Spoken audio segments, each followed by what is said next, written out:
Pahalgam terror حملے کے بعد اب سیکورٹی فورسز نے ایک کڑا رخ اختیار کر لیا ہے۔ پورے کشمیر میں اب ملیٹنٹوں کے آشانے تباہ کیے جا رہے ہیں، انہیں بلاسٹ کیا جا رہا ہے، زمین بوس کیا جا رہا ہے۔ تو اس سلسلے میں ہمارے ساتھ اس وقت بات کرنے کے لیے موجود ہیں MLA لنگیٹ شیخ خورشید صاحب۔ ان سے بات کرنے کی کوشش کریں گے، آیا معاملہ کیا ہے؟ کیا واقعی جو یہ سرکار نے فیصلہ اٹھایا ہے کیا یہ صحیح دشا کی اور جا رہا ہے؟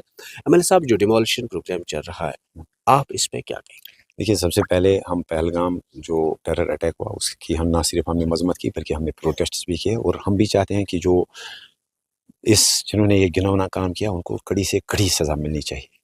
لیکن جو آپ نے سوال کیا کہ اس کے بعد جو ڈیمولیشن چل رہی ہے، مجھے لگتا ہے کہ کسی بھی جمہوری یا سویلائزڈ سوسائٹی میں جو ہے کلیکٹیو پنشمنٹ جو ہے کوئی حل نہیں ہے۔ آپ دیکھ سکتے ہیں کہ جن کے مکانات ڈیمولش کیے گئے ان کے فیملی ممبرس نے یہ کہا کہ ہمارا کوئی لینا دینا نہیں ہے ان ٹیررسٹس کے ساتھ، اور انہوں نے یہ بھی کہا کہ ان کے مکانات جو ہے 20 30 سال جو ہے پہلے بنائے ہوئے ہیں۔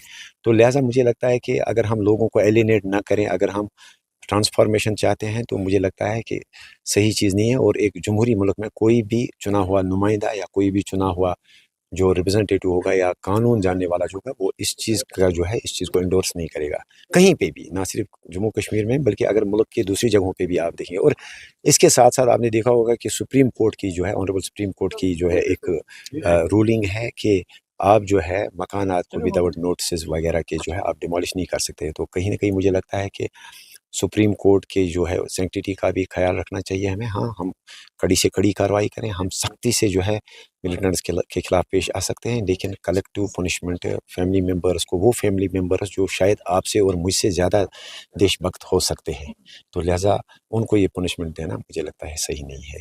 جی